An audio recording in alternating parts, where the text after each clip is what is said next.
Welcome to the Nuclear Non-Proliferation Regime Global Perspectives.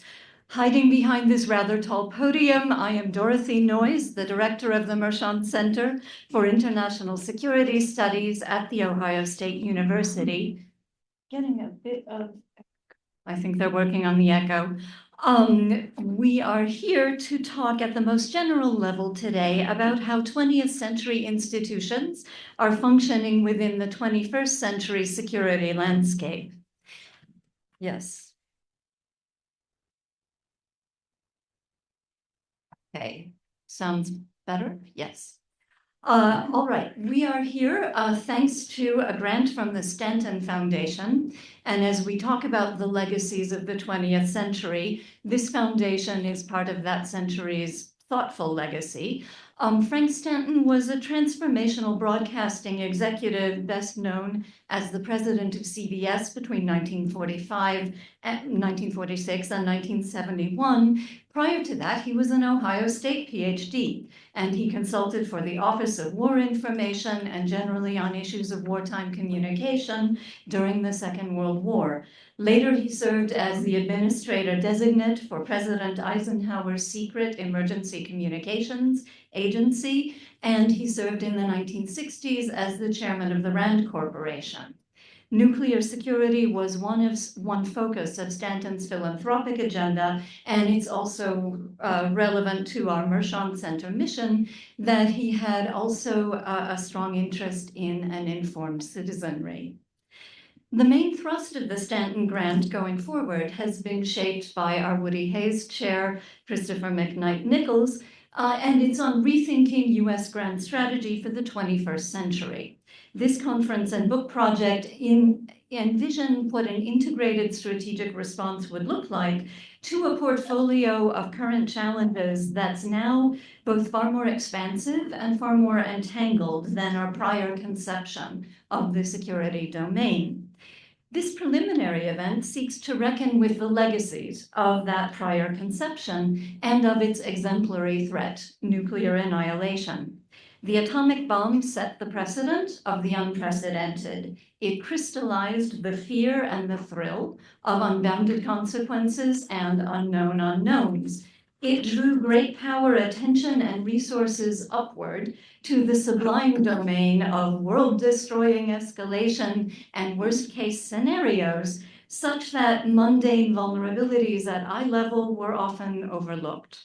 These habits of mind still guide our thinking about emerging threats such as cyber attack, pandemic, cryptocurrency, disinformation, and climate change. They haunt the innovators of new technologies, as when the recent 2024 Nobel Physics Prize winner Geoffrey Hinton invoked the anguish of J. Robert Oppenheimer when he spoke of his own fears for what his wonderful technology of artificial intelligence might induce. So those are conceptual legacies of the atomic bomb and the responses it generated. But in addition, most materially, the great power investment in nuclear weapons and the follow-up investment in nuclear energy generated material legacies of troubling persistence. Radioactive fallout with its long-term impact on populations, stockpiles of aging weapons, the contaminated ground and water around testing sites, radioactive waste imperfectly contained. The experience of nuclear development and the fear of nuclear war also generated forms of resistance that demanded institutional response. Protests against testing, petitions to national and international bodies from survivor organizations, and international peace movements generated norms of restraint and forced some deference towards an ideal of disarmament. The enduring normative legacy can again be seen in this year's Nobel Prize cycle, with the director of the Peace Research Institute Oslo declaring that in a context of automated and AI-driven warfare, Nihon Hidankyo's, quote, call for disarmament is not just historical, it is a critical message for our future. The legacy that most immediately concerns us today is the body of international treaties, organizations, initiatives, norms, rules, and procedures that together constitute the nuclear non-proliferation regime. We need to be careful with the term regime, which tends to suggest a comprehensive, systemic approach to an issue area. Exceptional circumstances, as in the 1944 Bretton Woods Conference that produced the international monetary system, may indeed generate a consensually designed framework that will remain stable over a long period. But more typical is that the actors who are concerned with an issue that affects all of them differentially will negotiate and renegotiate forms of cooperation at varying scales with varying foci. And over the course of years, some of these initiatives and instruments will win adherence and become institutionalized. At the same time, gaps, unintended consequences, and inequities will also become visible. Supplementary initiatives, as well as workarounds, evasions, and rival instruments will develop. And thus, even the best designed regime evolves over time into what scholars now call a regime complex, a historical ecology that constantly reconfigures itself in response to both internal tensions and external shocks. So a regime complex isn't really an iron cage. It actually offers multiple myriad avenues for agency to insert itself. And thus, this kind of mutability demands, according to Lawrence Finkelstein, that we think about global governments not only as regime formation, not only as what should be in the treaty, but rather we have to think about regime execution and what he called regime tending, like tending a garden. This is especially important in periods of shifting political order, when the consensus required to reform old regimes or design new ones is not achievable. For some actors, it may make sense simply to abandon a regime that is in decline. Otherwise, the alternative is repair and maintenance, keeping the show going. The nuclear non-proliferation regime is one of these shifting ecologies. Its most conspicuous elements are the Treaty on the Non-Proliferation of Nuclear Weapons, which entered into force in 1970, and the International Atomic Energy, established in 1957. And these are famously founded on three pillars. First, the non-proliferation of nuclear weapons beyond the existing weapon states. Second, the promotion of the peaceful use of nuclear technology. And third, the commitment of the signatory weapon states to move towards disarmament.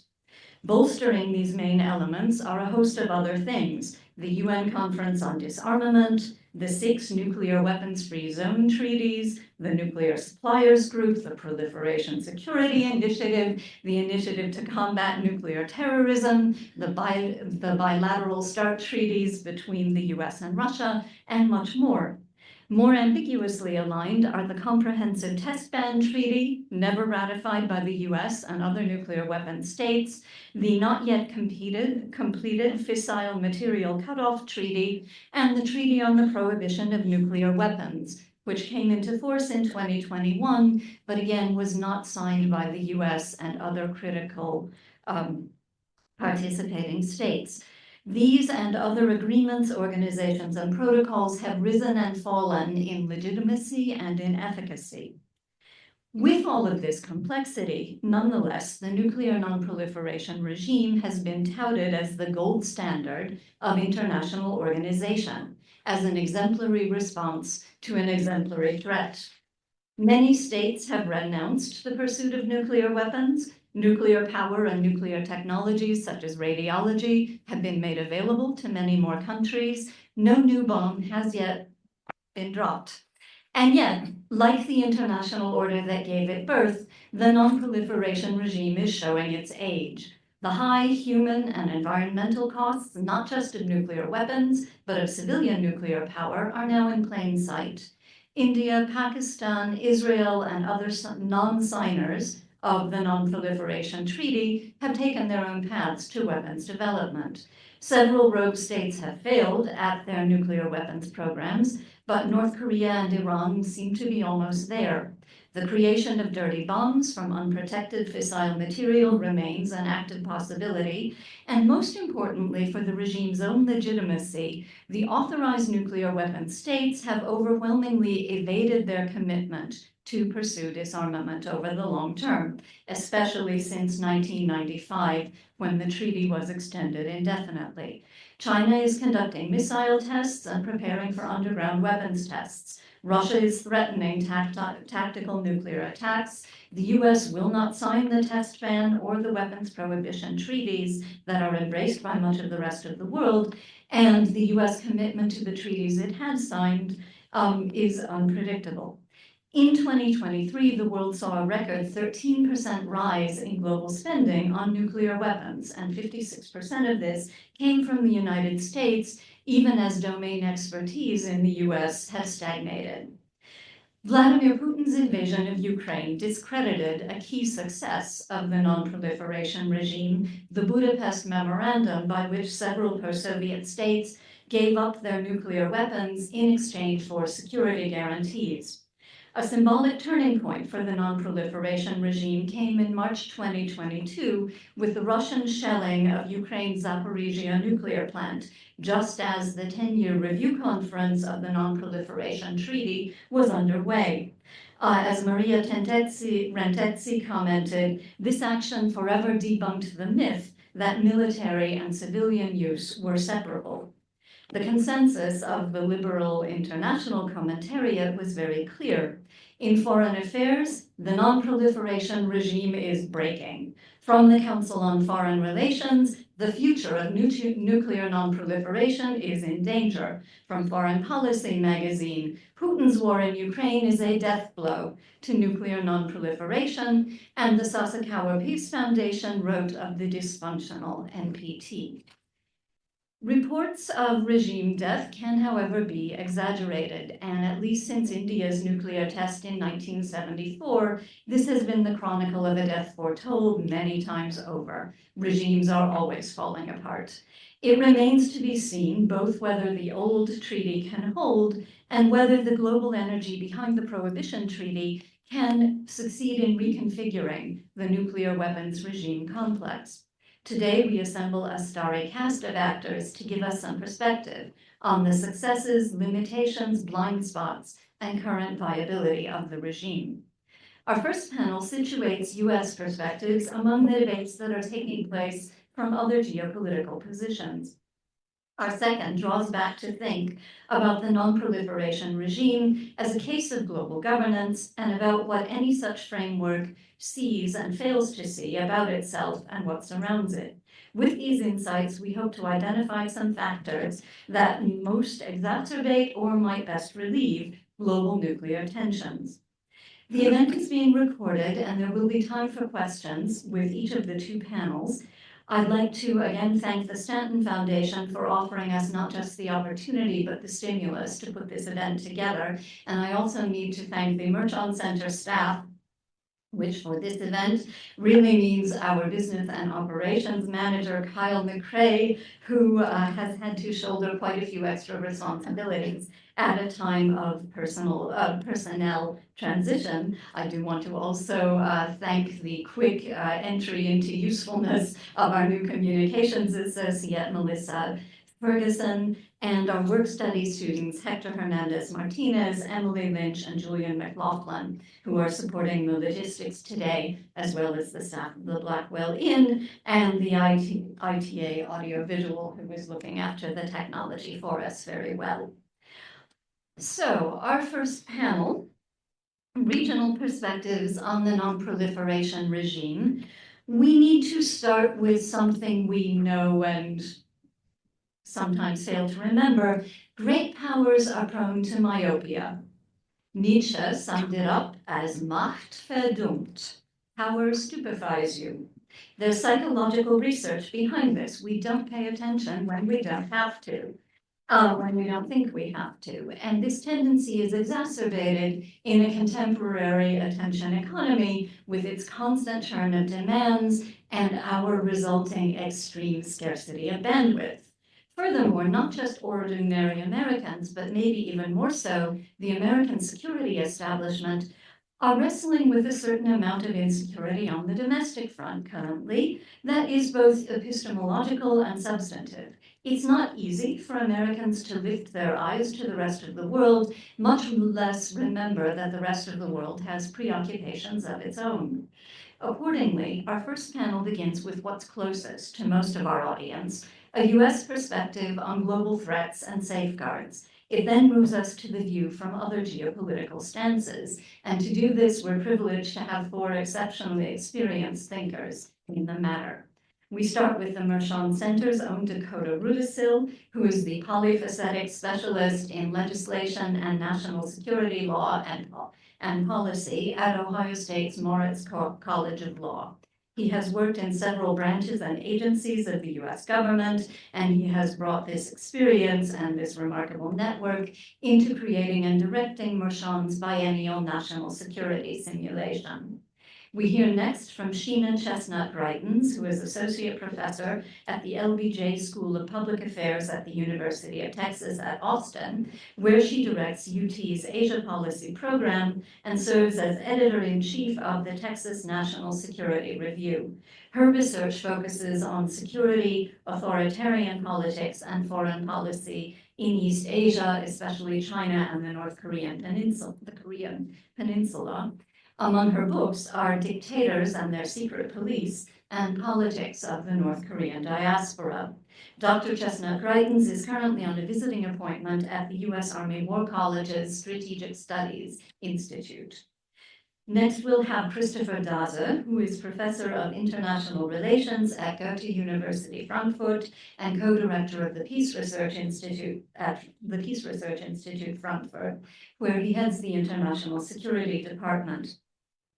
His research and teaching focus on security policy, especially wars and civil wars, terrorism and radicalization, non-proliferation and arms control, as well as international institutions. And among many consulting activities, he's a member of the advisory board on education and outreach of the Organization for the Prohibition of Chemical Weapons.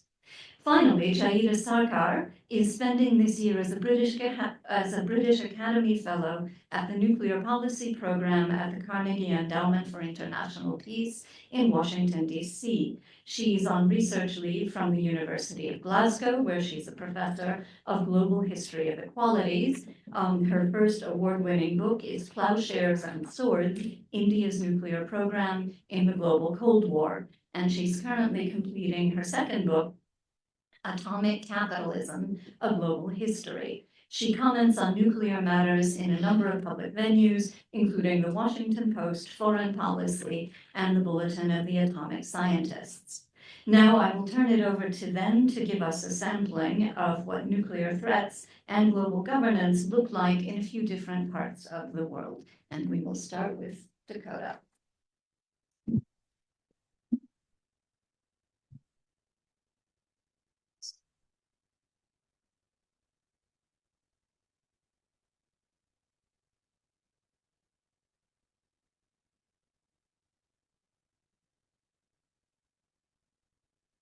Well, thanks so much, Dory. Thank you to our excellent Mershon team for putting this together. Sincere thanks to the Stanton Foundation as well for your support for this conference. One of a number of events that we've had with regard to nuclear weapons and non-proliferation here at OSU in recent years, and we certainly look forward to more of that in view of the expertise that we have here and the interest that we do have here.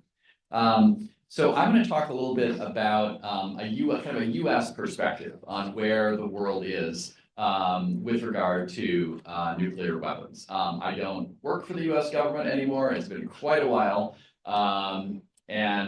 Certainly I'm not expressing any sort of position of outgoing or incoming administrations or consensus view or anything like that. I'm speaking obviously for myself. As somebody who's worked on nuclear weapons issues in the 1990s and the 2000s, I worked for the U.S. Congress, did a lot of work on nuclear arms control then. In the 2000s, the 2010s, in this decade as well, as a fellow at CSIS in DC and now as an academic since 2010, I write on these issues. And so this is the perspective of somebody who's, worked on these issues for quite a while. I just very consciously try not to be ideological or not to be part of a movement. They're just almost like, think about like any policy space, right? Like there are teams, movements, whatever's, right? And I've got friends who are in, abolitionist community and nuclear weapons, folks who want a lot more nuclear weapons, weapons scientists, people in the military, people who work on environmental cleanup. I know them all, wonderful colleagues. I work really hard not actually be on a team, just to provide an independent perspective. So that's what you're going to get, right? But again, somebody who's obviously worked in the legislative branch, the executive branch, and worked on these issues. Okay, my basic point here is that we have seen massive change from the post-Cold War trajectory that we saw with regard to nuclear weapons and in U.S. policy with regard to nuclear weapons and how the United States sees the world. We're at a very worrisome point, and it could get a lot worse. But right now, it's relatively stable. And maybe remarkably stable. So let me just touch on a few things very, very briefly. Happy to discuss more during Q&A.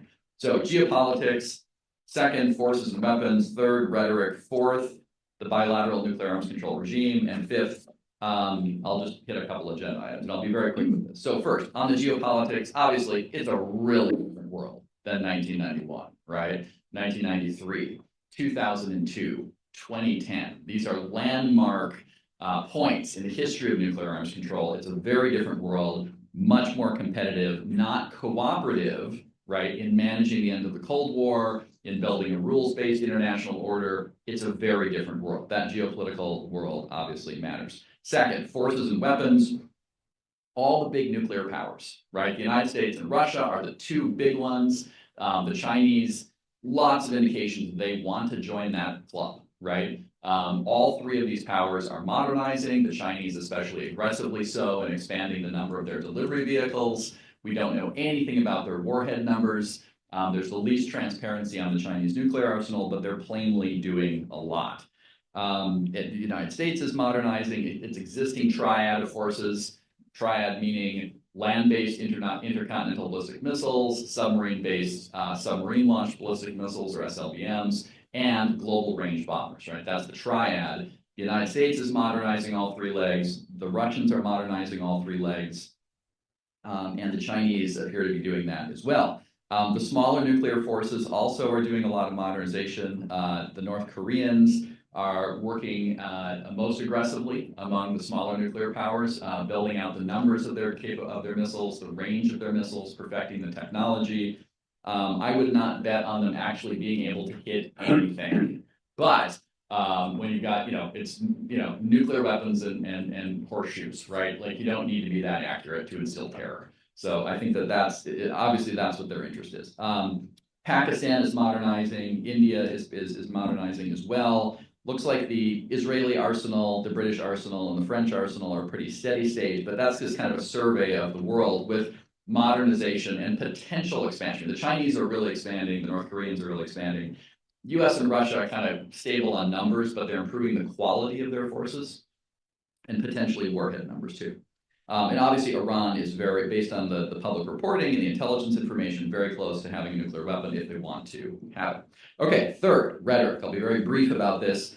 This is one of the areas of the biggest change that we've seen. We can all remember, and we will probably be privy to this again, right? The approach that President Trump took when he was president, talking about like, I've got a button, a nuclear button on my desk, and it's bigger than North Korea's, and mine works, and we just hadn't seen this before from an American president, right? Kim Jong-un, he had his own version of this. The most alarming nuclear rhetoric that we've seen has come out of Russia in connection with the Ukraine war. It's just really not of a kind that we saw during the Cold War, in the post-Cold War world. Threats from former Russian President Medvedev that if Russia loses the Ukraine war, they're going to carry out a nuclear attack on the West.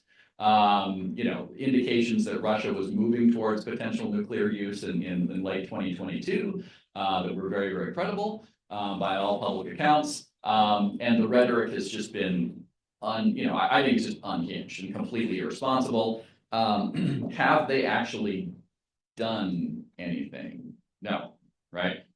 Based on the public record, we understand that Russia has moved shorter range nuclear weapons, tactical nuclear weapons into Belarus, its ally.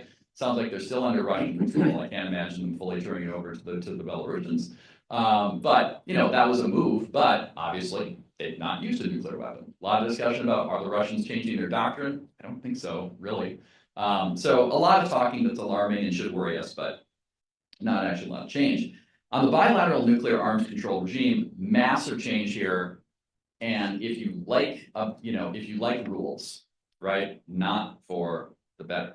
This is something I've spent decades working on. I've written about it pretty extensively. I just randomly happen to have extra reprints of a number of articles I've written about this over here. So if you want reading to put you to sleep, I have extra copies for you. I would argue that the bilateral Moscow-Washington nuclear arms control regime is the most successful regulatory regime in the history of the planet. I love, getting rid of chlorofluorocarbons, smoking reduction, all these things, vaccines, right, and the regulatory regime that goes with that. But this is amazing. You look at where we were in the Cold War with both the United States and the Soviet Union having tens of thousands of nuclear weapons pointing at each other, ability to end human civilization many times over. And arsenals are just a tiny fraction of what they were, right, at that time. And we haven't had any nuclear use, massive reductions in delivery vehicles. It's really amazing. I'll say as a lawyer, legal agreements were a key part of it. They managed this, right? The law didn't drive it, right, but it did manage it and structure it in some valuable ways. The objectives of this regime were, number one, stabilize what was a really dangerous nuclear arms race in the 50s, 60s, 70s, and into the 80s. Second, promote changes in force deployments that favored strategic stability. What do I mean by strategic stability? That is alignment of the incentives, right, and the capabilities in such a way that the incentives are against shooting first, right? That if you use nuclear weapons first, that the response to you is going to be worse, right, than any advantage you get, and you cannot carry out a successful first strike that disarms your enemy, right? So basically, part of the arms control regime's objective, promote strategic stability, right? Keep those incentives aligned hard against first use, right? And also manage declines, right? How do they do this? Number one, a number of agreements. They identified nuclear delivery vehicles, right? So this is bombers, submarines, missiles. They extensive arguments in Geneva and Helsinki and elsewhere about what is a medium range bomber versus a long range bomber versus an intermediate range, so what are the delivery vehicles, right? Second, counting rules that lawyers love. Do you count a B-52H bomber, right, by the number of air-launched cruise missiles with which it can potentially be equipped, is equipped, right, or not at all, right? Different agreements will count them different ways. Under the First START Treaty, for example, a bomber was just counted as one, even if it was loaded with 20 air-launched cruise missiles, right? So, counting rules. Third, capping the numbers within categories and overall. Fourth, transparency. On-site inspections, verification of destruction of delivery vehicles, right? Seeing the missiles getting cut up, right? Data exchanges about force deployments and whatnot. And then finally, as of New START, they finally started to get to actual warheads. So what happened with this? Well, there was the 1972 ABM Treaty, which limited anti-missile missiles, right? So in the 60s and the 70s, both the US and the Soviets were building missile defense systems, which would put nuclear warheads on top of basically ICBMs. And the idea was that if one side launches an ICBM attack, the other side will launch some of these defensive ones, use the nuclear weapons to blow up the incoming ones in their trajectory coming in. And this would guarantee strategic stability by protecting enough offensive ICBMs, right, to guarantee a response, right, against the other side. That was the deterrence theory. The ABM Treaty went away in 2001 and 2002, mainly because the United States wanted to deploy non-nuclear long-range defenses against North Korea. The biggest achievement here was the Strategic Nuclear Arms Control Agreement. First SALT I, then START in 1991, the New START Treaty, the Moscow Treaty in 2002, and then the New START Treaty in 2010. All of the first agreements that I mentioned just expired, or were replaced. New START is technically still in force in 2010. That was negotiated in 2010, recently extended. However, the Russians suspended participation last year, but said that they were still going to observe the overall numerical caps. New START is set to expire. Under its terms, it cannot be extended again, so it needs to be replaced, or else there will be no more bilateral nuclear arms control agreements. For the first time since, I was born in 1972, right? For the first time in my 52-year life. The Intermediate Range Nuclear Forces Treaty of 1987, which is the first treaty to lead to the destruction of an entire class of nuclear weapons. The Soviet intermediate range weapons in Europe, the United States ones, it led to the destruction on both sides of them. Unfortunately, the INF Treaty bit the dust a few years ago as well, and the Russians are deploying some of these, and potentially the US in the future as well. That's where we're at right now. There are a number of related agreements that have been negotiated in connection with these. These are also have disappeared, or they are in peril. So the Open Skies Agreement, which allowed the United States and Soviet Union, successor Russia, to fly planes over each other's territory and have a look at their forces. That has fallen apart, although I don't know how much of its value there is anymore.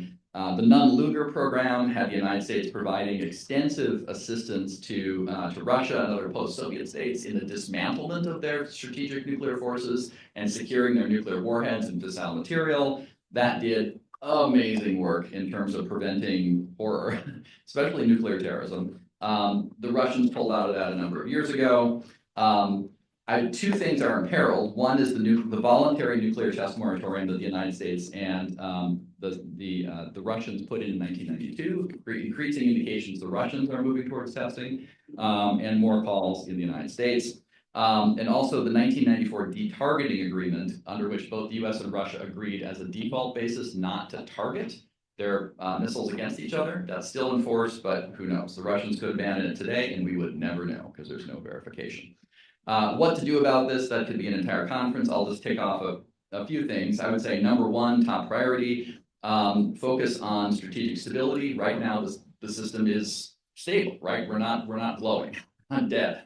But strategic stability is imperiled. I think that needs to be the number one priority. The numbers of things, what type of gear you have, all that stuff matters so much less than it doesn't look like the incentives are aligned against shooting first. Because once the shooting first starts, we just don't know where that goes, right? And with the fog of war and fear and anxiety and uncertainty, it could get bad very quickly. So top priority, strategic stability. Second, to facilitate that, try to restore more communication between countries about nuclear weapons, especially mill-to-mill conversations between the United States and Russia.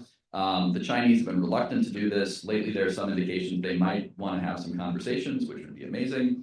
Again, there have been some, but somewhat. Anyway, enormously important. Third, if we can get towards getting another agreement, my recommendation, which I wrote about in the Stanford Journal of International Law, is I think we should start with the worst and most destabilizing nuclear forces, which are MIRVed ICBMs. This is, those of you who are as old as I am, remember these debates from the 1980s. A MIRVed missile is a missile that has multiple nuclear weapons on it, multiple independent reentry vehicles, as many of you know, and a good amount of thinking to suggest that they're very destabilizing because they are really attractive targets, right? Like a MIRVed missile with 10 warheads, you can destroy 10 warheads by shooting one. That's the opposite of strategic stability, right? That says shoot first. If you're on the other side, if you have MIRVed forces and the other side is shooting, well, now you have an incentive to shoot first or you're going to lose it. Right? They're going to use one nuclear warhead to kill 10 ears, right? They're terrible, terrible. The US has them, the Russians have them. Chinese are probably developing, if they don't have them already, they probably do. So go back to START 2 from 1993, the MIRV ban, right? It'd actually be very expensive because I think both the US and the Russians would then have to build more single-headed missiles, right? So it actually would cost money, but you can double my taxes and get rid of MIRVs and I will be a happy man because those things are terribly destabilizing, I think. And I think we need to, my final point is I think we need to have more of a conversation internationally about norms and rules about nuclear command and control. There's actually very little conversation about that internationally, and just countries that kind of do what they want on their own. I think we just need some rules of the road for this. I don't think you could treaty it, but I think you could just have more of a conversation about that. I've written about that as well. Happy to talk about it. So I know I talked more than 10 minutes. I'm sorry about that. I hope that this is enlightening, at least as one person's perspective who's worked on these issues in the United States.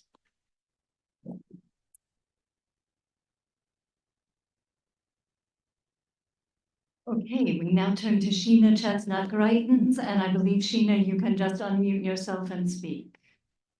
And Okay, we will terrific. move to Just the want to program. confirm you can hear me? Yes. Okay, wonderful.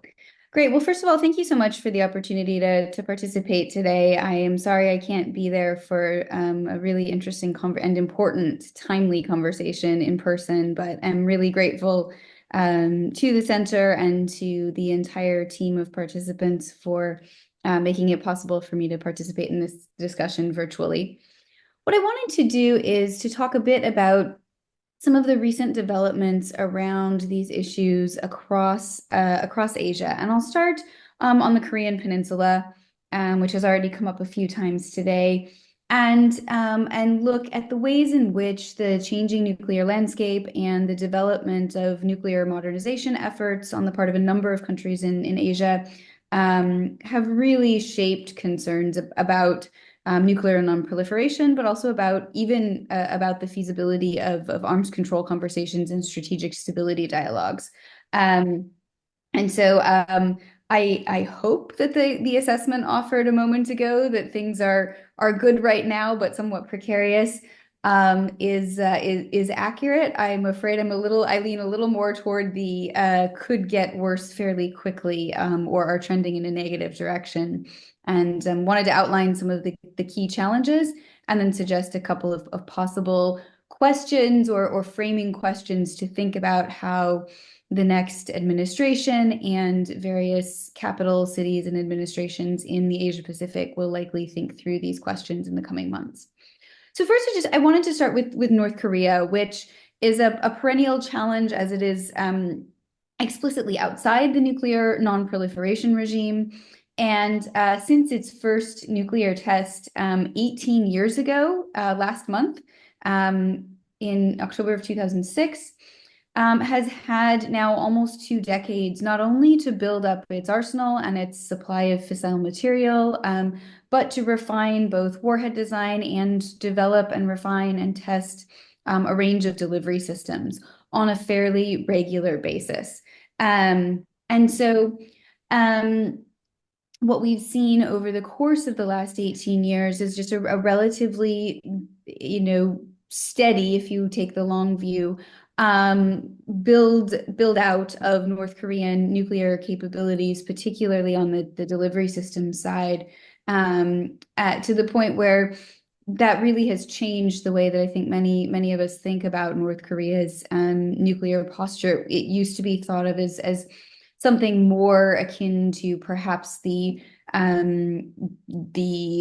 assumed Israeli nuclear forces, where it might be intended really to catalyze other actors to respond in particular ways in crisis scenarios to keep those crises from escalating to the nuclear level.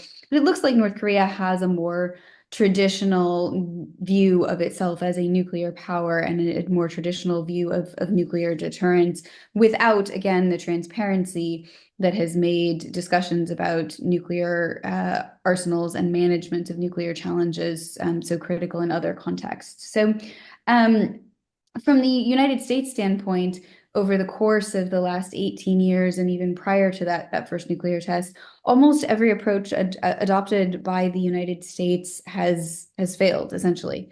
And that has taken the range of forms from intense bilateral negotiations to the multilateral framework of the six-party talks, and then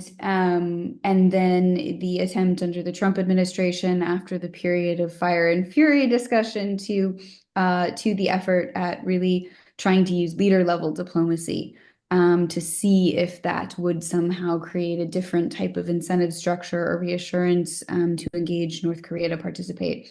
My own view is at this point, there's simply not a lot of evidence that at least an economic bargain is really all that much interest to North Korea. North Korea was willing to tolerate incredibly high economic and other costs, not only over the past 18 years, but in particularly by closing their borders, even with the Chinese during COVID. The evidence seems to suggest that trying to offer a certain economic package in exchange for some sort of significant nuclear disarmament is simply not something that the regime in Pyongyang appears to be interested in.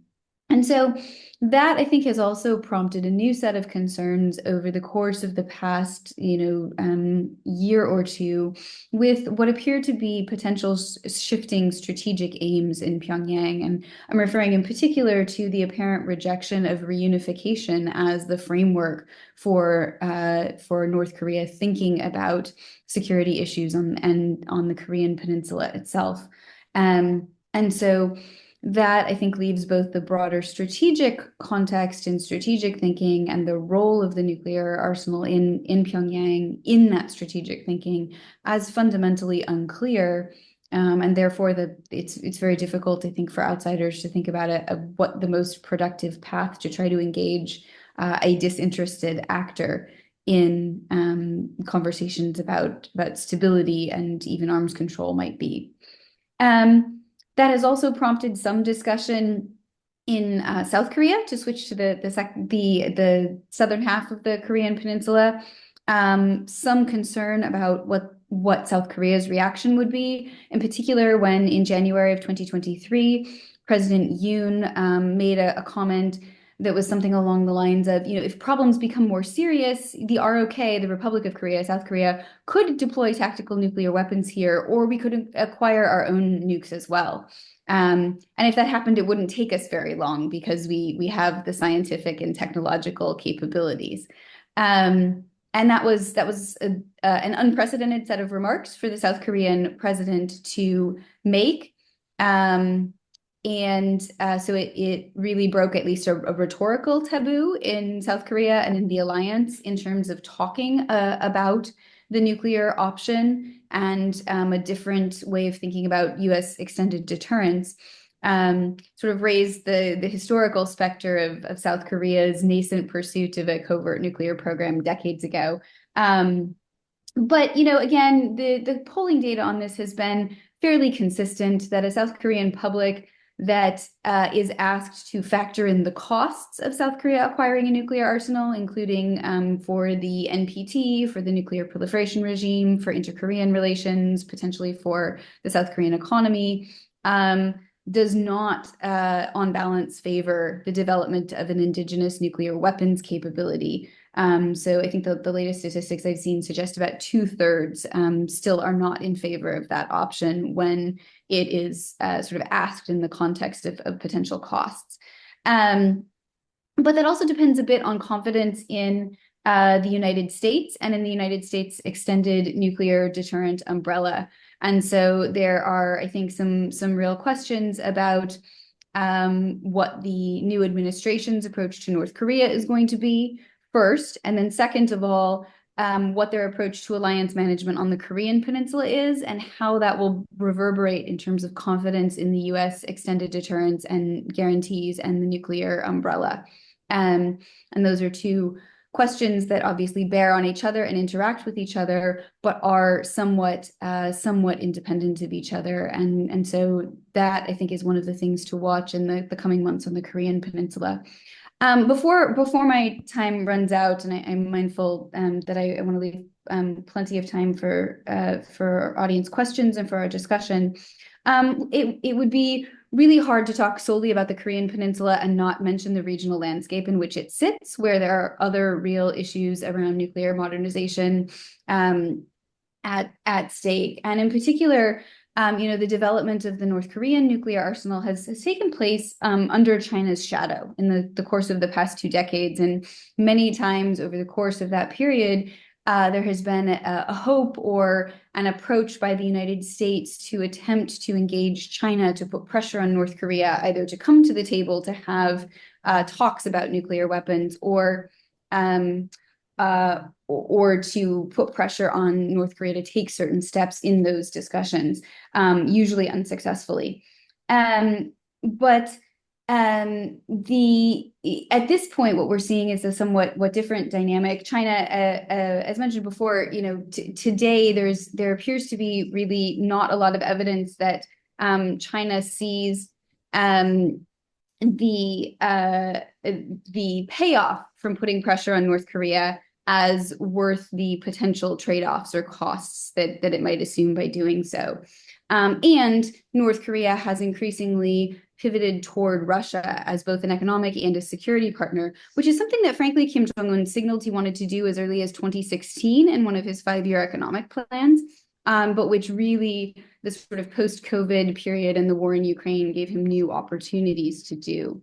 And so we're seeing a shift in the relationship between the Korean Peninsula and China's own interests, but also then a fundamental change in China's own approach to nuclear issues, with a build out of the Chinese nuclear arsenal, and in particular of its own delivery systems, and a triad capability that was already mentioned, but again is not only rapid in its pace, to the point where the numbers in the last assessment I saw suggest that China might, in the next few years, actually approach New START levels in terms of the size and composition of its nuclear arsenal, but are also being done without transparency about the purpose, nature, speed, and sort of safeguards put around any of those modernization efforts.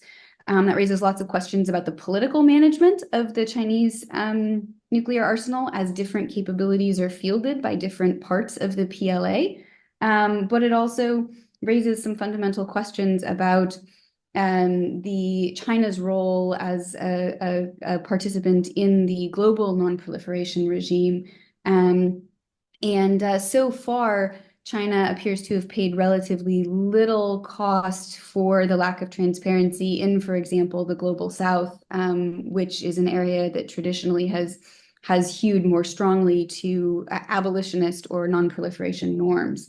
And so in the context of that, and the expiration then of New START in 2026, early 2026, and Russia's indication that it is not particularly interested in discussing a replacement, there are, I think, real questions about what price the United States would have to pay to try to engage in these conversations about strategic stability, about arms control, especially if you have China and Russia more closely aligned with each other than they are with the United States. And so if the United States is sort of outnumbered among a sort of tripolar nuclear power situation, then how does that affect a potential arms control design, a potential attempt at strategic stability?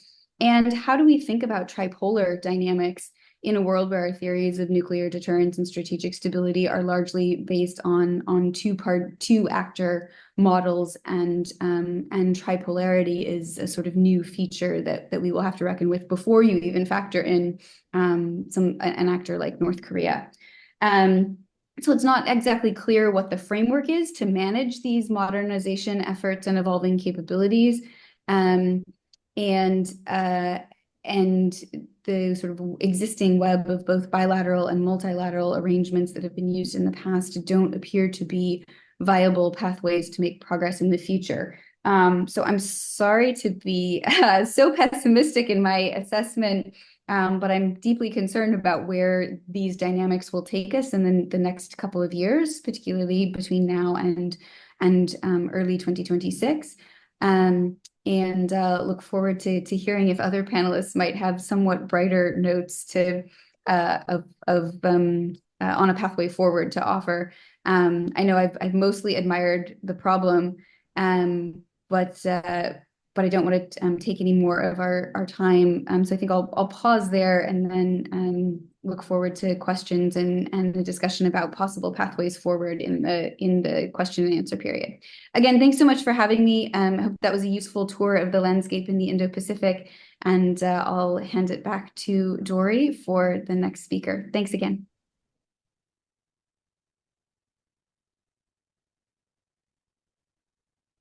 Thank you so much, Sheena, and we appreciate the effort at positivity. I believe Christopher believes strongly that there are things to be said, so I shall turn it over to Christopher Daza.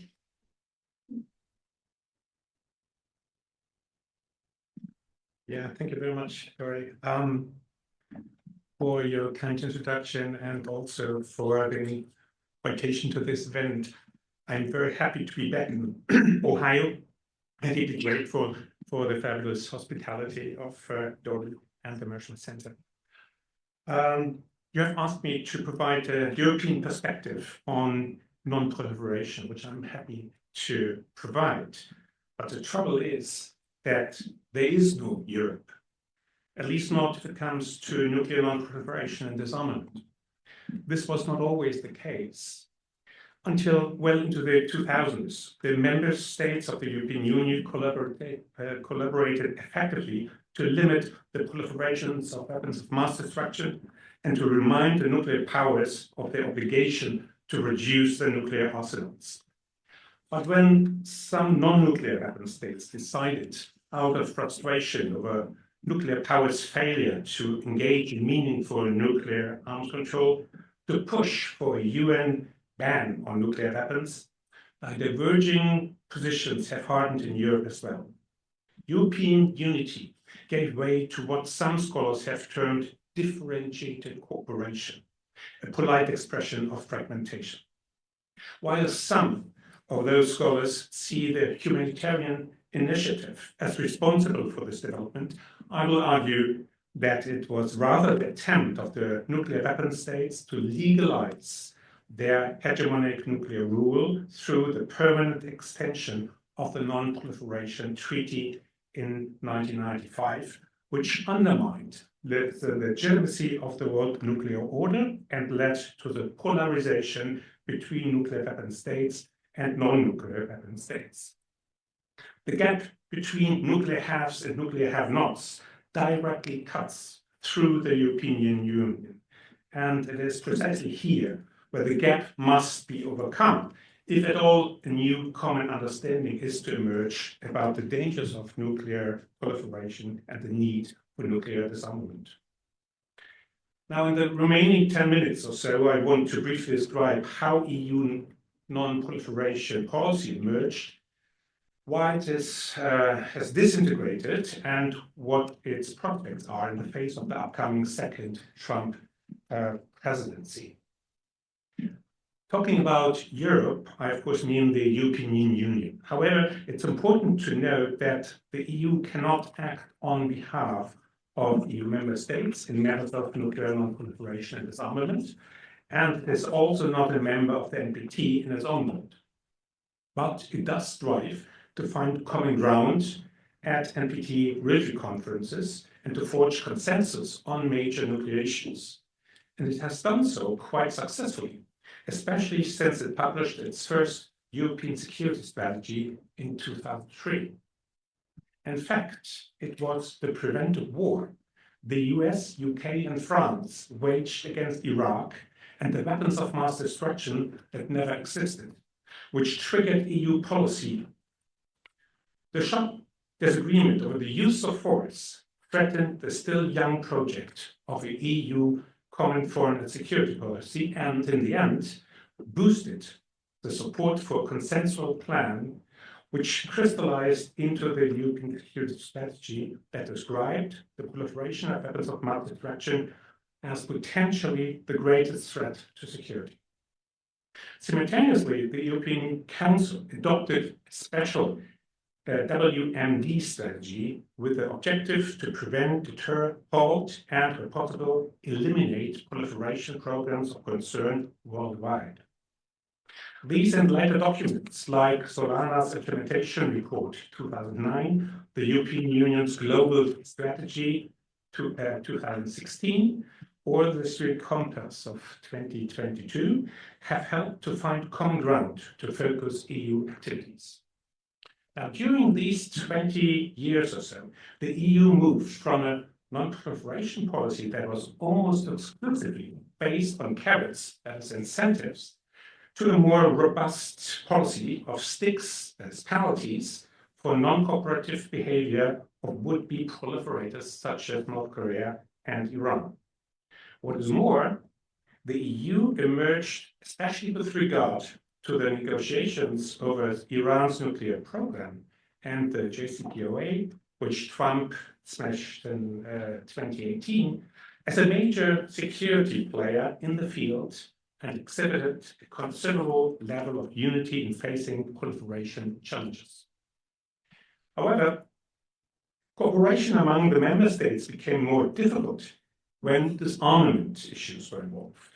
While at the NPT conference in 2010, the EU spoke with one voice, in 2015, one observer said that the EU could say little, do little, and contribute little, and was therefore largely insignificant in the negotiation process due to ambiguous Council directives and the lack of political will to give the European Action Service a greater role.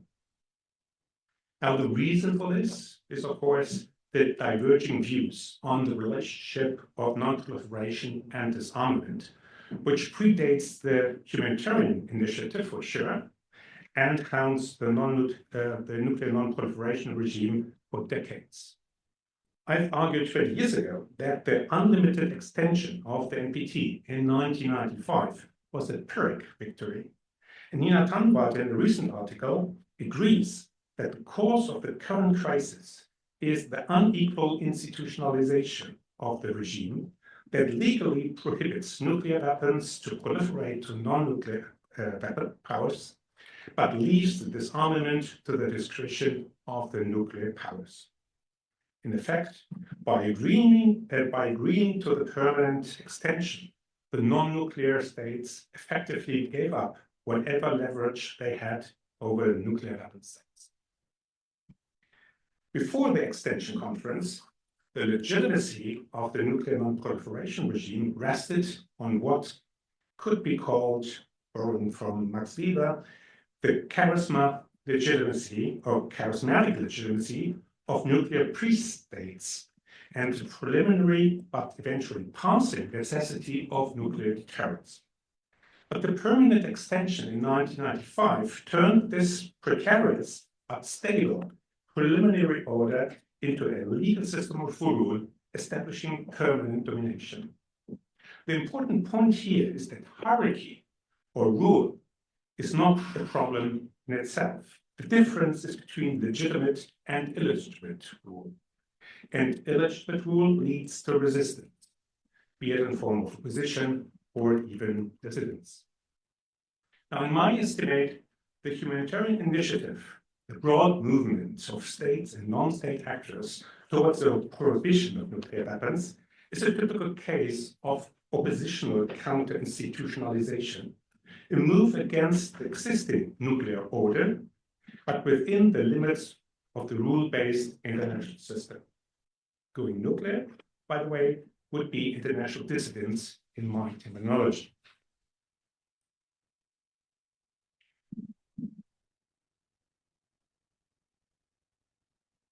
Be it as it may, the interesting thing about the humanitarian initiative is that not the leading nations of the global south, not the critics of nuclear apartheid, nor emerging nuclear powers were at the forefront of this movement, but European states that belong, like Ireland, to the initiators of the NPT, or, like Austria, were among the strong supporters. Now they have championed the Treaty on the Prohibition of Nuclear Weapons, of which NATO states say it undermines the non-proliferation regime and international security. The problem is this. The EU consists of at least 3 different categories of states with vastly different interests, geographies, strategic and political cultures. There's one nuclear power, eager to remain so, France, There are 10 NATO member states which enjoy this still existing umbrella of extended deterrence. Some of them, like Germany, are integrated through nuclear participation agreements into the chain of nuclear command. And there are neutral or formally neutral states heavily invested in the humanitarian initiative and member states of the TPNW. Despite various attempts, for example, by Sweden and Germany, to build bridges, the polarization process has led to quasi-permanent subgroups which divergent preferences impossible to reconcile. This development has rendered the EU largely impotent and ineffective in nuclear non-proliferation and disarmament issues recently. Now, what does the future hold? Two events have brought nuclear weapons back on the European agenda. First, Russia's war against Ukraine and Putin's nuclear threats against NATO member states. While there are certain lessons to be learned from this confrontation, the bottom line is that nuclear weapons are likely to remain an indispensable element in the defense dispositive of Europe for quite some time. The pressure to disarm and the appeal of the Nuclear Ban Treaty, TPNW, are likely to decrease.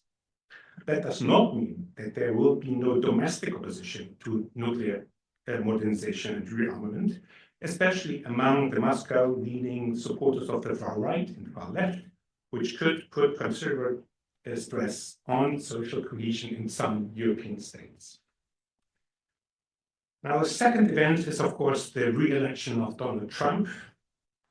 If the new government again undermines NATO solidarity and withdraws again from defense commitments, and if the EU continues to disagree on nuclear issues, some member states might reconsider their non-nuclear obligations under the NPT. To rely on a solid transatlantic security relationship is by far the preferred option for Europe, even France.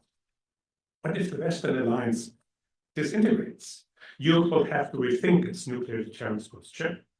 In any event, new debates on a European deterrent, and maybe even the return of the zombie debates on German nuclear weapons, are to be expected, and both are poison for the global non-proliferation debate. But maybe there does exist a Europe after all.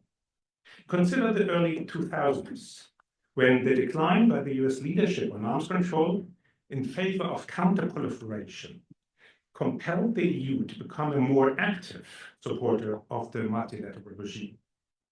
The return of Trump could compel, once again, the EU to overcome internal divisions and re-establish consensus in order to save what can be saved of the global non-proliferation regime. Maybe something good comes out of this election after all.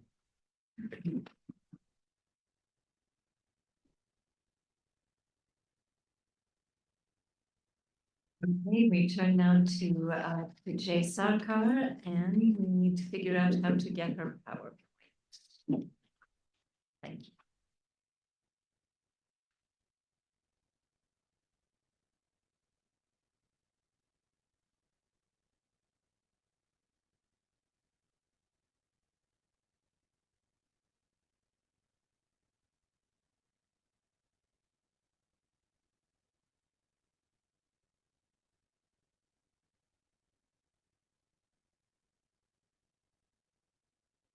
Hey, thank you, Dory, for the invitation. Good afternoon, everyone. Thank you to the Marchand Center and Dory once again for hosting this very timely event, and to the Stanton Foundation for supporting it. As a long-time beneficiary of the foundation, I am very, very honored to be here. I was Stanton postdoc 10 years ago at Harvard. I got grants from the foundation, Boston University, my previous institution. They're very kind to me, even after I moved to the UK. So very, very glad to be here to talk about some of the pressing issues of the time. So as a historian, we generally don't come up with slides, but I felt I'm the lone historian, so I need to fit in.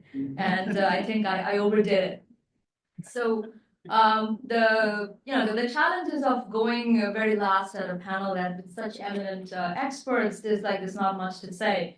But at the same time, we are at a moment where the world is radically changing and are not necessarily in the right direction. There's quite a lot to say, both from a regional perspective, that is my mandate on the panel in South Asia, but also on a global perspective, because that's what I do these days. So turning to the title of the slide, the P5 disunity and non-proliferation, I would have answered this question about, what does P5 disunity mean for the non-proliferation regime very differently before November 5th. But 10 days later, November 15, I would pause and wonder what P5 disunity would mean January 2025 going forward. So some of you are students, some of I've met yesterday at the seminar and before. So P5 disunity is basically, 5 countries that are permanent members of the UN Security Council have nuclear weapons under the NPT. There are 3 others who also do, but the NPT doesn't recognize. So that P5 are those who are also called the N5. So under the NPT, they are the nuclear weapon states. Now, India, Pakistan, Israel that have nuclear weapons are called nuclear armed states because they're not given the status of NWS under the NPT. And let's keep other questions for the Q&A. But that's what I mean by P5 disunity. Now, what does P5 disunity mean in the context of the new administration, where U.S. and Russian governments might become less divided on geopolitical issues, right? Not just the Ukraine war, but also the regime. So they might together agree that dismantling pre-existing norms that are part of the non-proliferation regime are okay to dismantle them, to get rid of them. So, for example, having more nuclear-armed countries might be perceived as a good idea, which has not been the case all these years. Countries that have nuclear weapons do not need to conduct further nuclear weapons tests. Like that's again the norm. There's a norm against nuclear weapons testing. That could be gotten rid of, right? Institutions such as the NPT, the IAEA, that have been considered the cornerstones of global security would consider that they're not necessary anymore. We don't really have to do much about it. Now, taking a longer view of the regime itself, it doesn't cover everything. I think the first panelist, also discussed various other institutions which are primarily arms control. They're not on the slides. So taking a longer view of the regime itself, the institutions and treaty mechanisms that make up the regime have been essentially put together throughout the 20th century after the Second World War through great power cooperation. And so in the context of United States and Russia agreeing on things like this regime is not that useful, they could all be pulled down by the same logic of great power cooperation, dismantling, right? Now, the color codes I have, the red one are one of the key institutions, like as Dory was telling us at the very beginning, that regime might give a sense it's a coherent system, but it's not. There are a lot of moving parts, and these are some of the moving parts. So IAEA, NPT, and Christopher was talking about the extension of the NPT as a Pyrrhic victory, very much so. And the one in green is the TPNW, the Nuclear Ban Treaty, where no great power is involved. The P5 hates it, and the P5 plus 3, the 3 other nuclear armed countries, also oppose TPNW, or the Nuclear Ban Treaty, as it's commonly known as, which is a humanitarian approach that Christopher was just talking about. Now, coming to my neck of the woods, is there a way to move this? It ought to go off.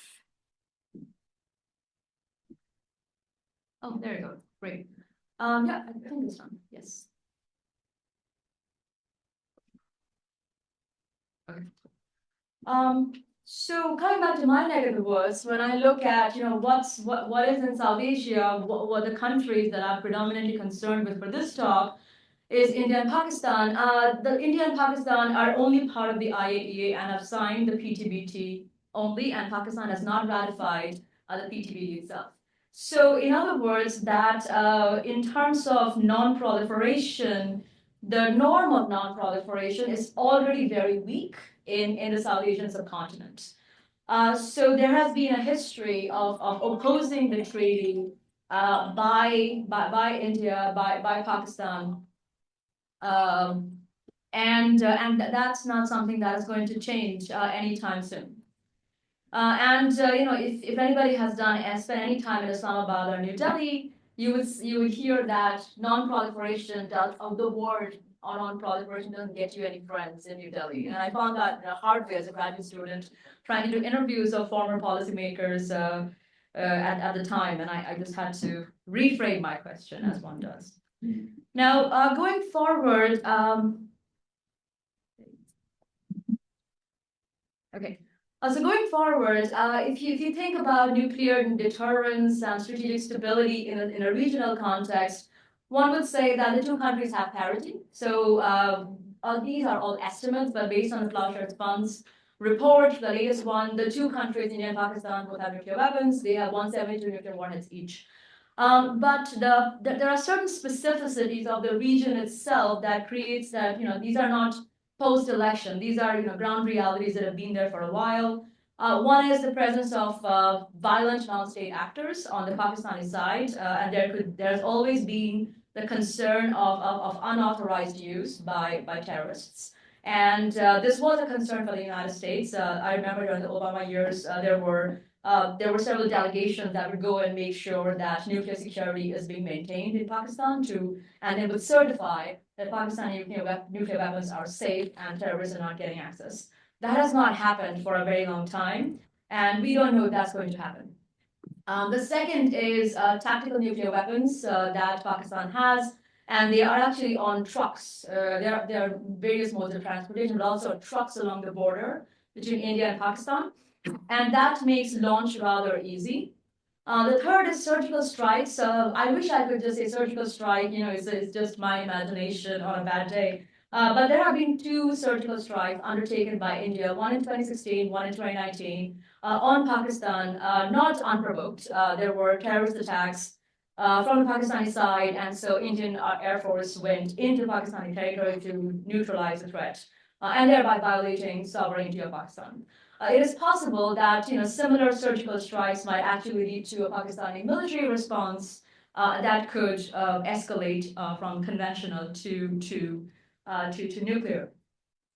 Now, the U.S.-Russian proximity that I mentioned at the beginning of my intervention also has certain implications, and that is a U.S.-Russian proximity would benefit India. That has been historically close to the Russian government. Not talking about the Cold War, talking about the last few years. And it intends to maintain close relations with the incoming U.S. administration. Pakistan, that this I am based in the UK, but this year I'm in DC, so I'm spending a lot of time in the policy world and becoming more pessimistic. So for the last few days, we have been looking at Project 2025, doing keyword searches for nuclear and anything that we research on. And so Pakistan is mentioned in very critical terms in Project 2025. And if that is, an agenda for the incoming administration on foreign policy and other things, then Pakistan would likely lean further towards China. Because it would perceive the incoming administration in Washington, D.C. is very hostile to its own interests. And there could be a possibility of, for example, an India-China confrontation. Once again, these are adversarial dyads, so these are not, they're not inventing problems. These are pre-existing problems that they are not managing well. And during COVID, there have been, Chinese and Indian military clashing in the Himalayas without nuclear weapons. They were just literally fisticuffs. So those things could escalate, could get out of hand. And China has helped historically Pakistan to develop and expand its nuclear weapons arsenal, and it could continue. So, the dangerous trends that were managed for some time could continue. Now, I know I'm wrapping up my intervention, and my notes say, let me end on a hopeful note. But the slides are not really. But if there is no mismatch, I just wanted to make sure that I do end on a hopeful note. So India and Pakistan have nuclear weapons. They have parity, 170 nuclear warheads. But they became nuclear, or they crossed the nuclear weapons threshold together. India has a longer history of 74. That's what I wrote my first book about. But 1998, both countries tested nuclear weapons. Like all of a sudden, in 1 month in South Asia, there are 11 nuclear weapon tests. And I was 12 years old at the time, and I'm probably giving away my age here.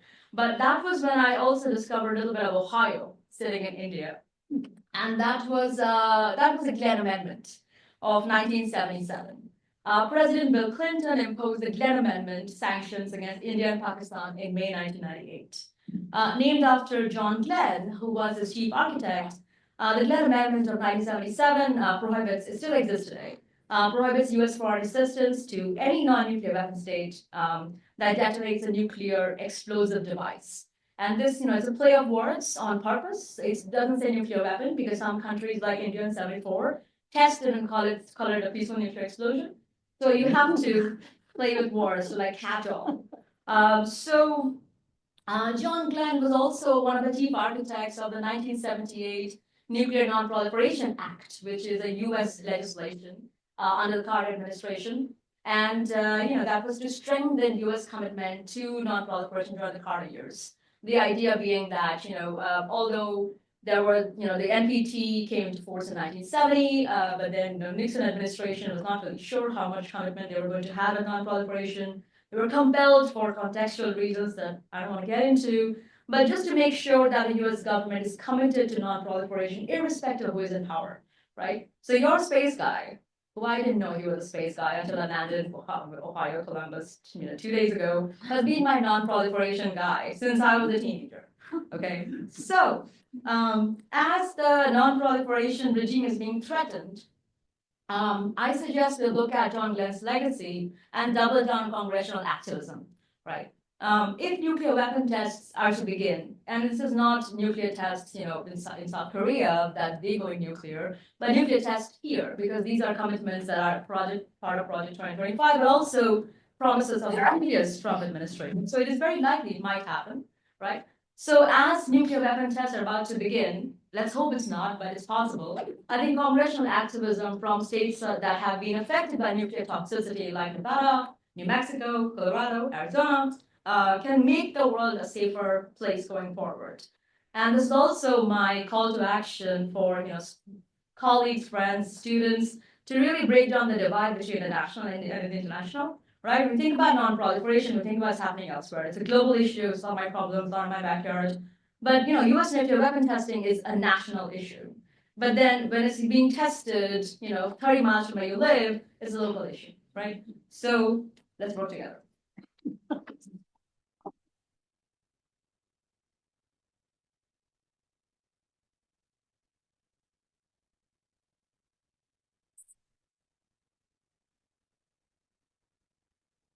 It is really wonderful to have a call for responsibility combined with a suggestion for the possibility of agency. If I may ask Dakota and Jay to come up to the table for discussion. Christopher Daza sends his profuse apologies. There was a flight emergency. Apparently the weather is bad on the East Coast. But we now would like, I think with Sheena also on screen, first of all, to give our panelists a chance perhaps to respond to one another. And I think they can bring themselves in, and if the two of you would just bring the mics close to you as you speak. Otherwise, we will go to the Q&A, but we'll give you a chance to speak first.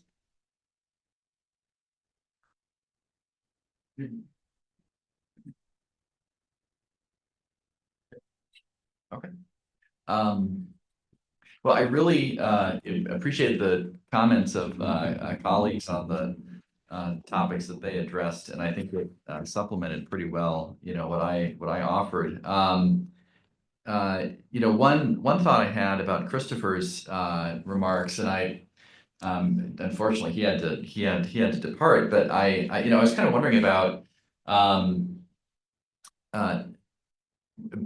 pieces of the puzzle about geopolitics and non-proliferation that are outside of the nuclear zone. His thesis, as you heard, is that the push by the United States and the other P5 or N5 nuclear states to permanently extend the Non-Proliferation Treaty of 1968 and thereby lock in this structure of the nuclear halves the five powers that have the vetoes, who have vetoes on the UN Security Council and have basically legit nuclear weapons under the nuclear non-proliferation, basically lock that in, and then still have this architecture that suggests that other countries can't cross the nuclear threshold. Right, just locking that in was illegitimatizing, right, to the international legal framework with regard to nuclear weapons, and problematic. And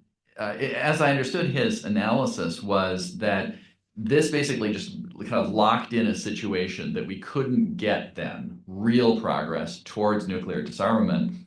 And as I understood it, I think that was kind of looking at nuclear weapons and non-proliferation as kind of a closed system, right? That like the only leverage that you can have comes within that system. And I think there's a lot of reason to think that the world's much more dynamic than that, and all sorts of factors that are just exogenous to nuclear weapons, right, or impactful of them, but not part of the nuclear arms control regime or whatnot. Could be very influential there. Just as I was noting, right? I mean, just changes in the geopolitical system, right, have really, really significantly impacted what is going on with nuclear forces, dramatically strained the nuclear arms control regime, mainly because of the deterioration in the US-Russian relationship more generally. So I don't see nuclear weapons themselves so much driving change. So I don't know. So I appreciate a chance to engage with him on that, but it's a provocative thesis anyway. And it is, it's just kind of an uncomfortable feature, right, of this regulatory environment that there was this agreement, which on net, I think there's a massive amount of evidence that just like the bilateral Washington-Moscow nuclear arms control regime, produced or facilitated massive success, right, in managing dramatic drawdowns in nuclear weapons and their, verified destruction of delivery vehicles. Right, that's been successful. So too has the 1968 Nuclear Non-Proliferation Treaty. Lots of success, but there is this tension sitting at the heart of it that it is discriminatory. It's saying that these five powerful countries get to be the legit nuclear powers, right? Other countries don't get to go in that direction, and if you're one of these other states that crosses the threshold and you're not one of the P5, you're in some sort of second-class citizen zone. So it is admittedly problematic. Sheena, I think I saw you nodding. Do you want to weigh in? Yeah, really just broad agreement, I think, with that reflection. And I guess an added point that the modernization efforts that we're seeing really seem to stress that that double standard even further, maybe to the breaking point, in that the bargain was both that other countries would not develop nuclear weapons and that there would be progress toward some sort of reduction and disarmament ultimately by the P5. And so there was some New START and some of these other mechanisms for a long time at least had some movement in that direction. Whether it was credible or not, I think is a different question. And obviously, there's still this fundamental problem of the bargain being not accepted as legitimate by large swaths of the world. But I think, or at least by some key actors. But I guess to me, this is also part of why China's modernization efforts are so interesting, and it's such a key question to see how the non-proliferation regime and how many of the actors that have called on the P5 to live up to their reduction and disarmament commitments are going to react to, and are reacting or not reacting often to an explicit expansion and modernization. So you might complain about the pace of reduction in size of the US and the Russian nuclear arsenals. It's quite a different thing to see one of the P5 going, and there have been similar sort of concerns raised about the nature and specific aspects of U.S. nuclear modernization. But it does seem to me to be somewhat qualitatively different to see the kind and the scope of the nuclear expansion that China, as a member of the P5, is engaging in. And I'm actually just, I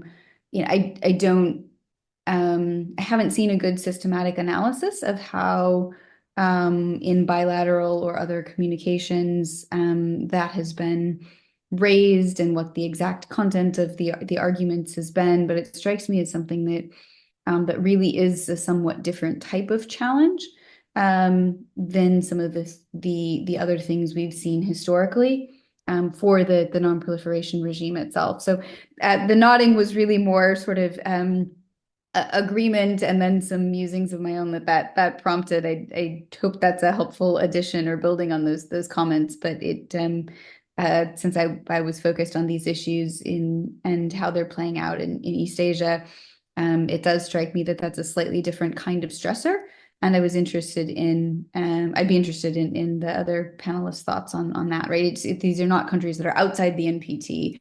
This is a country that has obligations as a member of the P5 and that are somewhat different, now moving in a very different sort of directional trajectory than the fundamental part of that bargain suggests. So I'd be curious whether the other panelists see that as significant a break as it seems to me, but would welcome thoughts and questions on that.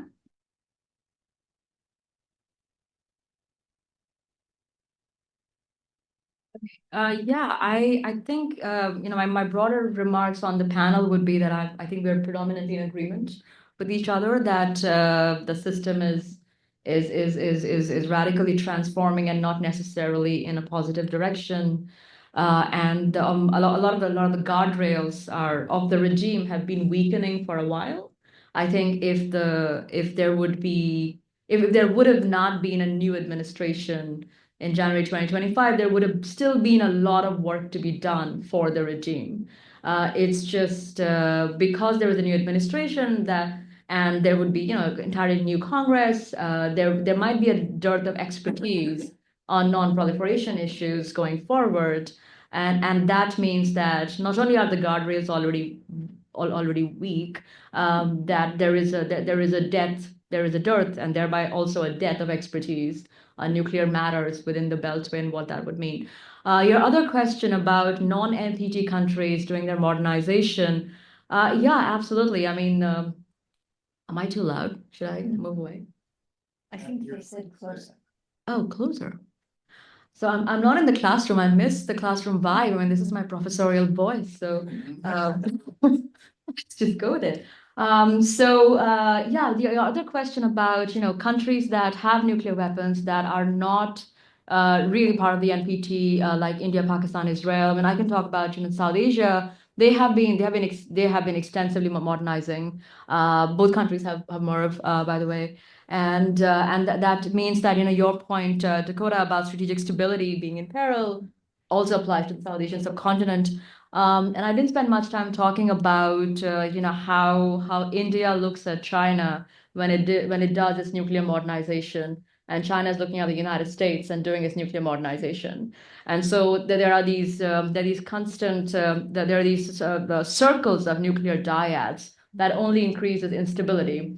So from Beijing, the view is it's Washington, D.C., and thereby also propping up its ally North Korea and its nuclear weapons, and ensuring that North Korea has enough nuclear warheads. I didn't talk about my other favorite topic, uranium, but China has been a significant facilitator for North Korea to get uranium from Africa.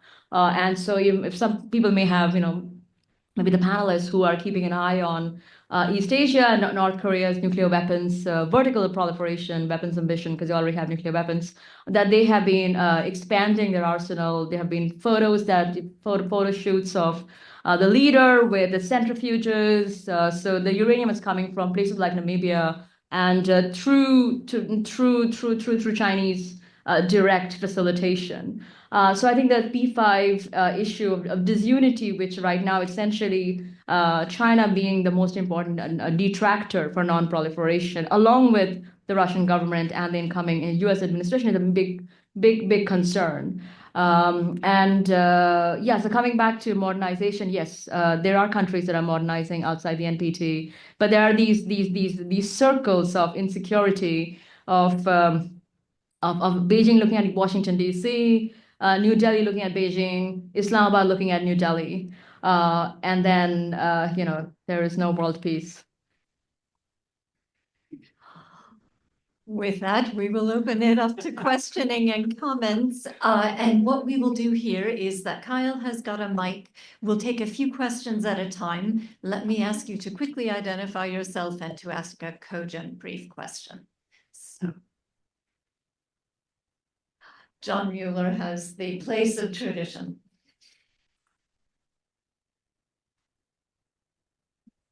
Yes, next year we'll reach the 80th anniversary of the explosions at Nagasaki and Hiroshima. Could you explain to me what difference the existence of nuclear weapons has made, except in defense spending, defense rhetoric, and inspiring conferences like this? Would anything be very much different if they had never been invented? They certainly have not been used, of course. Do you want to focus on defense and related response? Then I can take the history on. Sure. Well, I mean, so I think ultimately we can't know, right? And this is the debate about, does nuclear deterrence work? And we just, there are so many factors in it, and the data set is small, even though we've had 80 years, right? What was the war that would have been started if they hadn't been invented?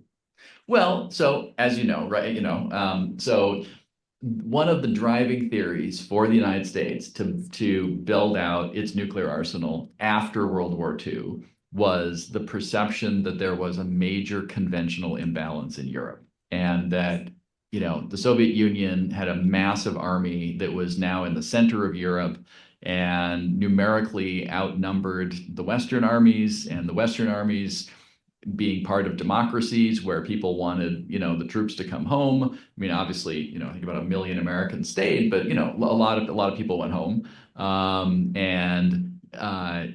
Just the sense was, the claim was, and there's a literature about this, is that, if the Soviets wanted to, they'd have a reasonable shot at overrunning Western Europe conventionally, right? And that claim was made from the late 1940s, right, through the end of the 1980s. And so nuclear weapons were a response to that, right? That, tactical nuclear weapons would be used in Europe to stop them, including the Davy Crockett. Some of you may be aware of that. This is a person portable nuclear weapon with a very short range. Nuclear mines, demolition devices, all the way up to, cruise missiles, aircraft delivered weapons, whatever, right? At one point, the United States had, about 20,000 nuclear weapons. Just a massive number, right? So the claim is, right, nuclear weapons are going to counter that Soviet conventional advantage, and therefore they were stabilizing. We had no Soviet invasion of Western Europe, therefore it worked, right? And at the strategic level, strategic nuclear weapons are stabilizing, not only deterring strategic attack by the other side with nuclear weapons, but it's stabilizing throughout the entire ladder of escalation, because nobody wants to get to a strategic nuclear exchange with both, homelands getting nuked, right, and the world ending in a radioactive cloud.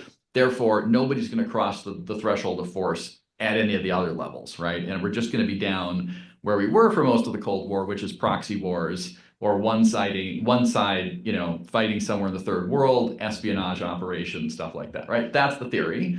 And there's, I think that there's evidence for that in the sense that it seemed to work. On the other hand, there could have been all sorts of other factors that resulted in the outcome that we did. So I think, I'm just being an analyst. I think it's fundamentally unknowable, but I think that there's a good case that, deterrence works at some level. To be clear, I am not arguing for 20,000 nuclear weapons, or I think 60,000 is one estimate of where the Soviets were at some point. with just like this, just mechanized, just building nukes. I mean, like you've seen the data, nuclear folks here, like you've seen the charts, right? Nothing like that, right? But Okay. I'm just saying that there's a reasonable argument for it. Too long a question to litigate at this juncture, Yeah. but let's go around and have a few questions now. Yes, Alex. Okay, I have a question for Sheena, actually. I was struck by a point you made in your talk, which was that for China, it's not worth the cost of putting pressure on North Korea. And that struck me as a really important point. So I just wanted to hear more about why you come to that conclusion. Okay, let's do a couple more. I think I've got Mitch. While you're here, thanks. Yeah, I'll follow that up with a question for Sheena. I think there's a legitimate school of historical interpretation, one that I subscribe to, that says the North Korean effort to develop nuclear weapons is primarily intended for domestic consumption. And that it's been a couple decades of the Kim family using their military evolution as a justification for the sacrifices they're demanding at home. If that's the case, then any sort of treaty, any lull in the effort is a potential challenge to the stability of the regime. And so I would wonder what influence the international community can have on a regime that is following an effort to develop nuclear weapons for domestic purposes primarily. And I'm looking at the other side of the room for the third question. Jay. Not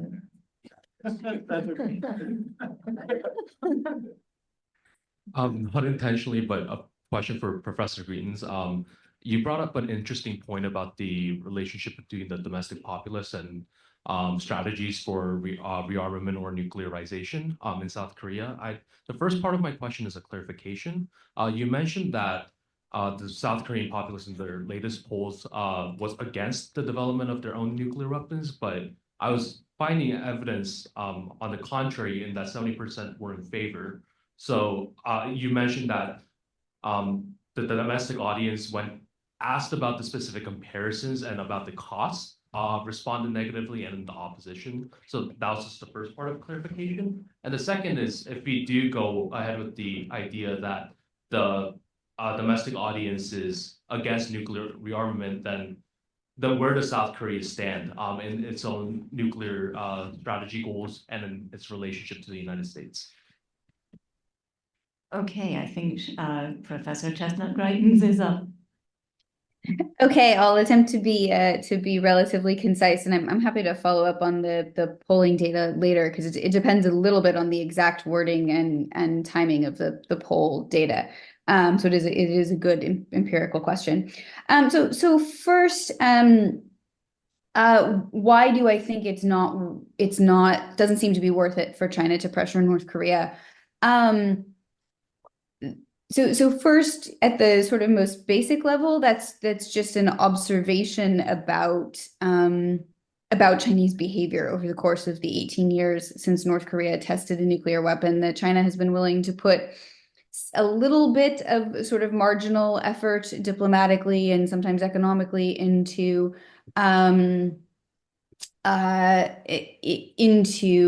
getting North Korea to show up largely for conversations, particularly at the point when six-party talks, and there was an attempt at a multilateral solution to the North Korean nuclear problem. But if China really viewed North Korea's nuclear arsenal as a threat, then there are steps either economically that it could take or pressure that I think it could put on North Korea. And instead, what we see is a fairly robust economic relationship and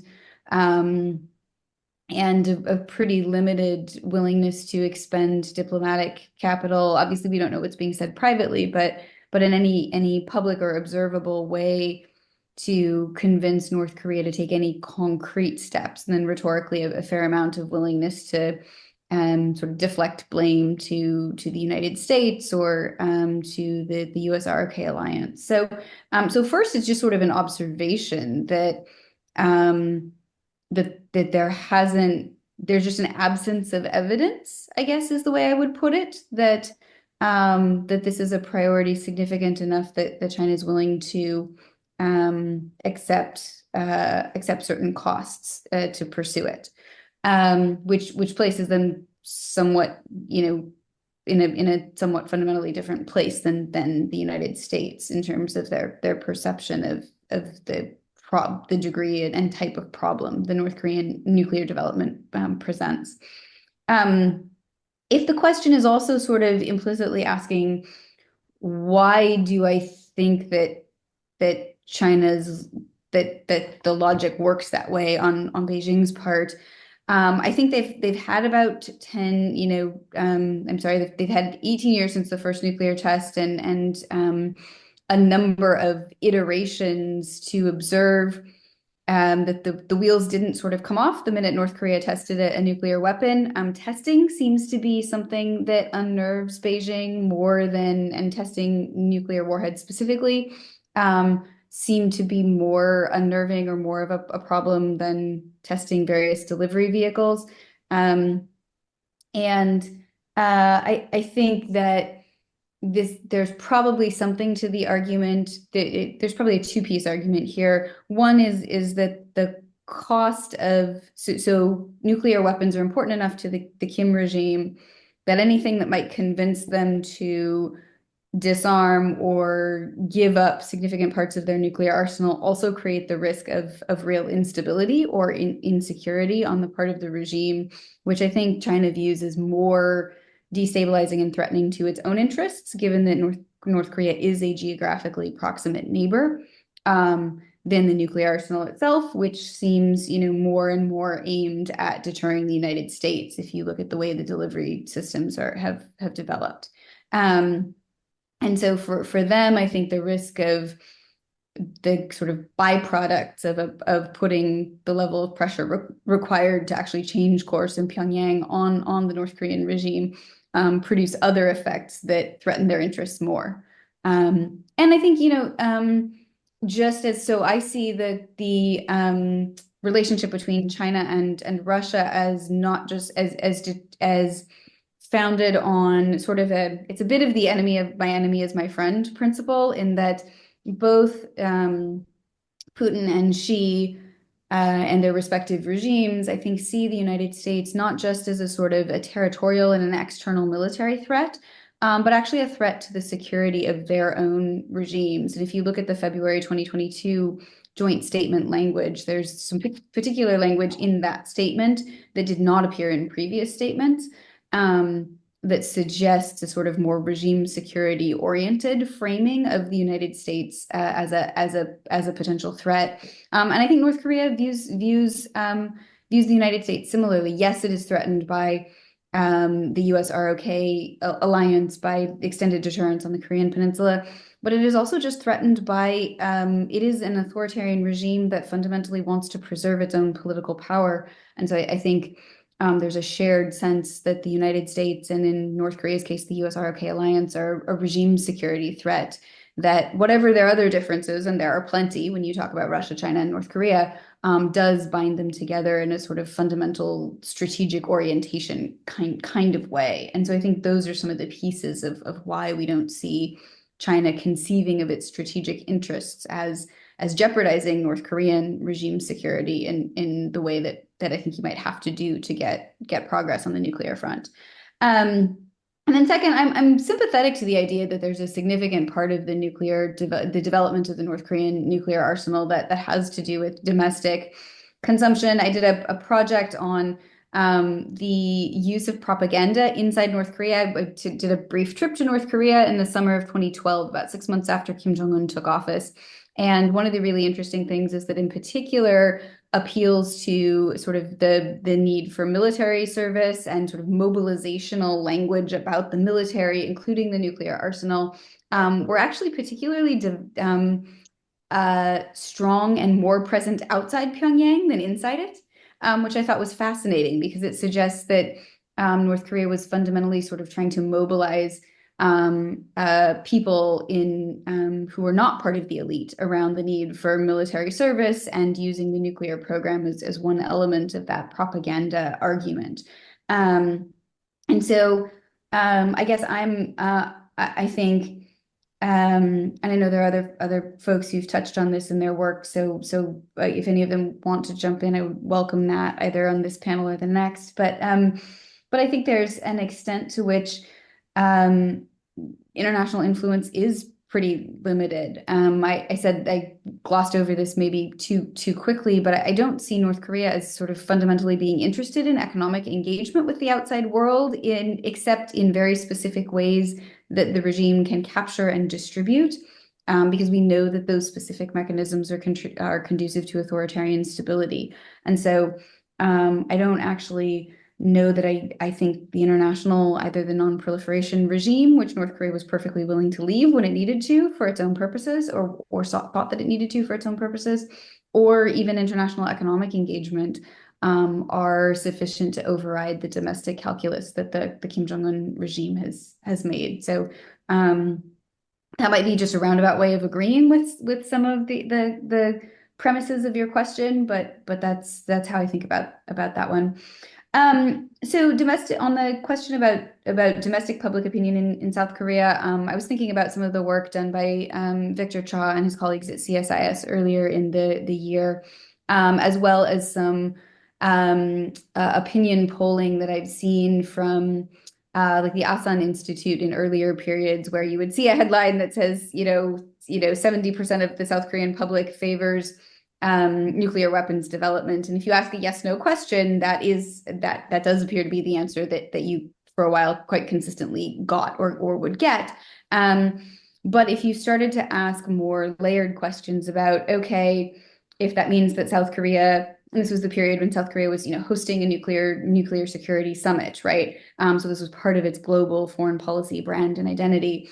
Okay, if that means South Korea loses the opportunity to host the summit, and if it means that it is kicked out of the NPT, or if there are economic sanctions applied, if this means that the US withdraws its nuclear umbrella because South Korea has developed an indigenous capacity, would you still support the development of a nuclear weapons capability?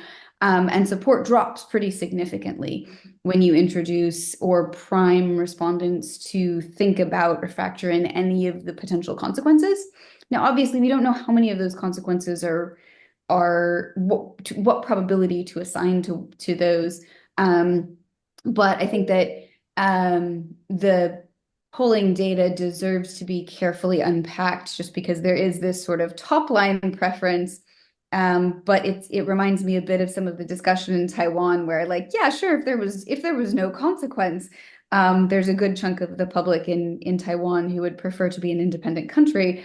But the preference for the status quo exists because people have sort of priced in the likely consequences of trying to get to sort of formal sovereign independent status. And so I think we need to think about and unpack some of the polling data around South Korean nuclear weapons development similarly, and just say, hey, if there are these consequences, how does that actually change public opinion? How aware is the public of these consequences? How salient is this when people vote?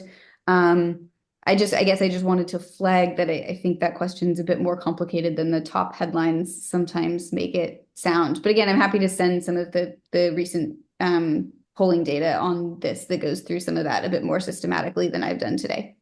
Great, thank you. I am mindful of our time, so I'd like to take one more last quick round of questions, perhaps either directed at Jay or at sort of general comments or questions about the panel. Chris, or I'll keep it quick. I was involved in a lot of polling some years ago of beltway types, and every year they said India and Pakistan was the #1 place that they thought there would actually be a nuclear exchange. All the rest is gamesmanship, strategy, so I would love to know what Jay has to say about that element. Yeah, I think from May 1998 onward, there was this famous comment made by I think it was President Clinton himself, or a top-ranking policy maker in his administration, saying this is a South Asia nuclear flashpoint, and there's no going back.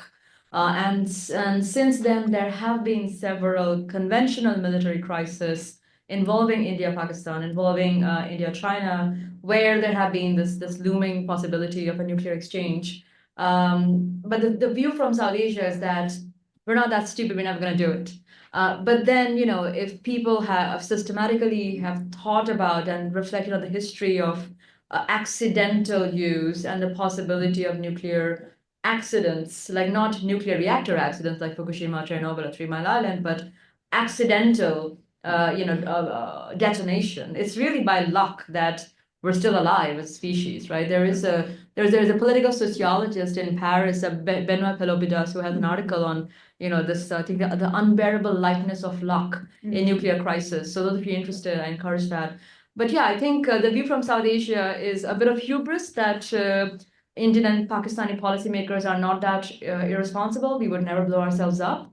But then I think there is no way to influence the possibility of risk and accidents. So I think it's still quite risky, especially for the reasons I gave with the non-state actors and the tech nukes.